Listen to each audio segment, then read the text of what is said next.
we're starting this new series on social, and we're calling it Knock My DMs. And I feel like I get DMs all the time, and people are wondering, like, just basic questions. How do you recruit? How do you scale? How do you go grow a business? How do you go manage your time? How do you deal with relationships, and working hard and staying fit? Like, how do you overcome some of the rejections and stuff that you go through on a regular basis? Like, how did you go from, even I'm on a hike today, and a guy was like, dude, I'm thinking about starting a conference in the car wrapping business. And he's like, how did you start a conference? And, I get asked a lot of questions. So what we're going to do is we're going to actually pick questions from our DMs, and I'll go live like this or just do some reels answering your personal questions. So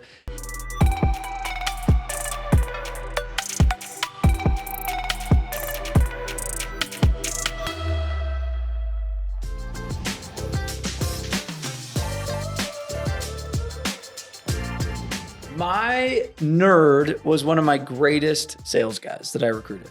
Kid named Dallin. Love you, Dallin. But he was that guy that was just the book smarts. He was the dude in college or high school that was the SBO president. Not like, I think he went on to go into finance, love numbers. And I was nervous recruiting him over the jocks, right? I remember that same year I had this dude that played college lacrosse. He had the quarterback look, like he was the sharp guy. And, the guy, Dallin, ended up selling more than Matt.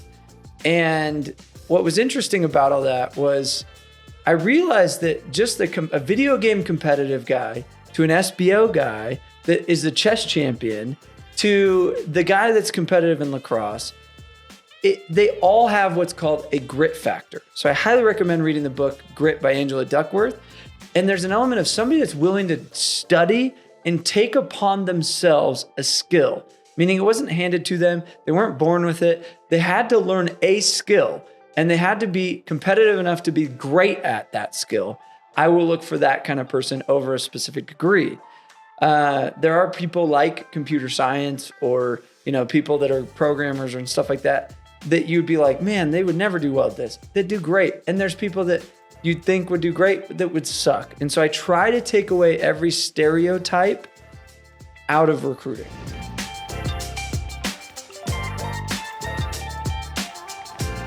The number one pitfall of a leader is not leading by example. And I mean in life, not just like I have to sell the most, because a lot of people think like leading by example is they need to be the top sales rep. That is a misconception of leadership.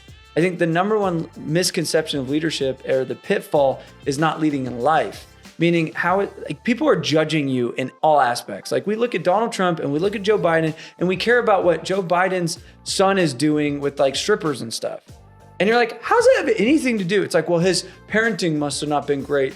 And is this, and it's like, he's the president. I'm not asking him to write me a parenting book, but yet we're judging him on parenting. And so you're like, how in life am I living? And you have a standard of excellence, because that's going to exude in inspiring and leading your people. Because I think there's a big difference between managing and leading. You need to know the difference.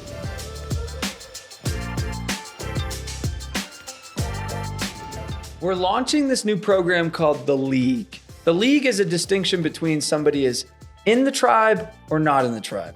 I found that too many people sit on the fence. And they're not willing to put their money, their time, their energy, their training into something. And that means that they're just dabbling. It's like playing pickup basketball versus somebody that's actually committed and they're saying, I'm a professional. So all those that want to take this job or career as a professional will join the league. There's levels of intimacy. There's a group of sales leadership, there's a group for owners, and there's a group for vendors. And so in 2024, we're launching this program where it's a series of events, calls, training online, in person, and such. And so my real 2 cents would be, at some level, join the league. And there's programs that everybody should afford. And if you can't afford it, that should be a first indication you should do it, because obviously you need to do something to change and turn your life around. Because I never want to be at a place where my credit card is getting declined. And if you're at that place, you have some shit and training to do. And so that's why you got to be in the league. And if you're somebody that's like the baller, like I took 3 Golden Door winners on a hike this morning, and guess what? They're the first ones to be like, that is dope. How do I be part of that? Because they've already seen the benefits of investing in training, going to the programs, being part of the communities, and having an environment. And guess what? All these guys work for different companies. They all worked in different industries. There was solar, there's pests, and there's an alarm guy. And I took them on a hike because it said, it doesn't matter your jersey, doesn't matter your industry. It's about being around high vibe people. And that's what the league is about.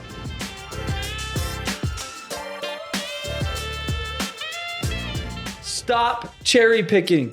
So many people in door to door, they go sign hunt, they new homeowner hunt, and they think like, I've only got 7 prospects I can knock. And they're like, if I knock all 7 of these low hanging fruit, then they get lazy.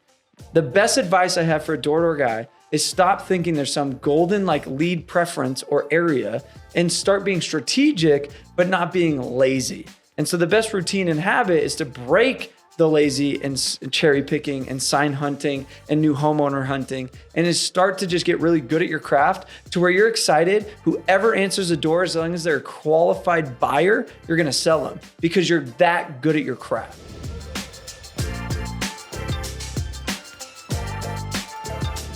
Real estate agents are dying unless you become a carnivore. And so many people believe, me included, so prove me wrong, it's hard to take an herbivore, once an herbivore, into a carnivore. And what that means is so many realtors were fat and happy because the market was so good, they could just tell somebody, hey, you got 300 grand in equity in your house, you want to sell it and you want to make a new one? Now interest rates are higher, the market slowed down, now what? It's not about just being the best person on Zillow and just throwing money into SEO. It's not about just like networking and being the guy. You gotta start knocking. And if you're somebody that's like cares about your livelihood, wants to keep the same pace, and you want to level up, 2024 is gonna kick you in the nuts unless you start to become a carnivore.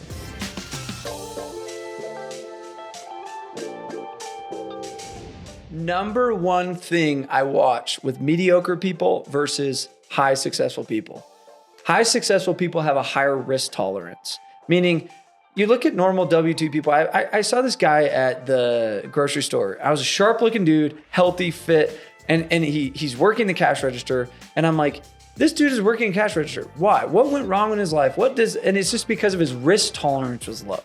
So the reality is like those that have a practice of increasing their risk, meaning they're willing to put their money where their mouth is. They're willing to go and try something. They're willing to go first. They're willing to innovate. They're willing to just do something and go all in that's different, are those that are much farther ahead than those that are just playing it safe. That would be my number one advice, would be look at where the successful people are and look what they're doing and be like, really, what's the risk? The risk is not doing anything.